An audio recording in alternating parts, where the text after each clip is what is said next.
असम के दीमा हसाओ जिले के उमरंगसो में 300 फीट गहरी कोयला खदान में 8 मजदूर पिछले 72 घंटों से फंसे हैं। एक मजदूर का शव बुधवार को निकाला गया। रेस्क्यू में अब एयरफोर्स का एयरक्राफ्ट और हेलीकॉप्टर भी जुट गए हैं। एनडीआरएफ और एसडीआरएफ की टीम भी मदद कर रही है। भारतीय सेना और असम राइफल्स के गोताखोर और मेडिकल टीम के साथ इंजीनियर्स टास्क फोर्स भी मौजूद हैं। एनडीआरएफ की 1st बटालियन के कमांडेंट एचपीएस कंडारी कहते हैं, 2 मोटर के जरिए खदान से पानी निकाला जा रहा है। एक बार पानी निकल जाए उसके बाद हम अंदर जाकर मैनुअल सर्च ऑपरेशन चलाएंगे। ये हादसा 6 जनवरी को हुआ था, जब मजदूर खदान में कोयला निकाल रहे थे। मजदूरों के रेस्क्यू के लिए सेना को लगाया गया है। रिपोर्ट्स के मुताबिक ये रैट माइनर्स की खदान है। इसमें 100 फीट तक पानी भर गया, जिसे 2 मोटर की मदद से निकाला जा रहा है। पुलिस ने खदान के मालिक पुनीश नुनीसा को गिरफ्तार कर लिया है। फिलहाल अभी भी रेस्क्यू ऑपरेशन चल रहा है। बावजूद इसके अभी तक कोई अच्छी खबर सामने नहीं आई है। रैट होल माइनिंग नाम की प्रोसेस का इस्तेमाल आम तौर पर कोयले की माइनिंग में होता रहा है।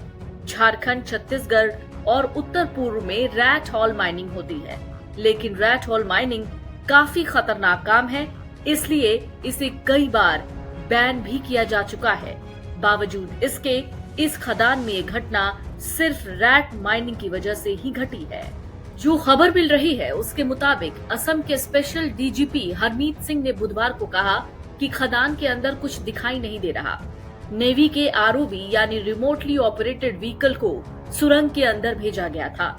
आरओवी फोटो खींचने में सक्षम और सोनार तरंगों से लैस है।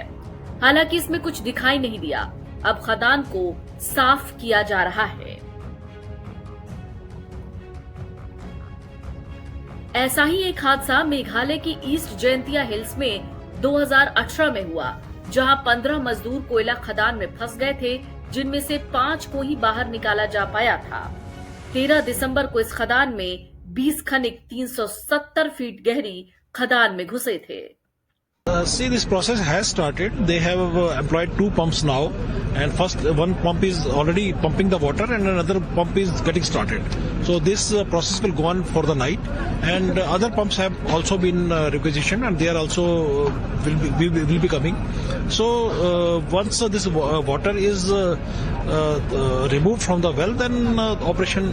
Then we can think of other things. We can we can go inside and do the manual search. So as of now, the 2 pumps have been now. Presently, 2 pumps are there. One is already functional, another is about to get functional. So NDRF teams are now stationed here since from the first day. Yes. So the continue. So what is your expectation about this? Because the 100 feet deep water is there, and the surroundings coal mines, abandoned coal mines also full of the water. So can you expect this will be completed within the next 5-6 days or I'm not. I think I should not comment on that, because I am not actually sure that how many wells are connected. If this is one of the wells, and it has been said that other wells might be at least one water has come from somewhere. So one well is there, and it is being said that other wells have also been filled with water. So there might be 3 wells and maybe more than that. So I do not know, and then I am not sure about the capacity of these pumps and what is the discharge rate at what. So for me it will not be correct to comment on this.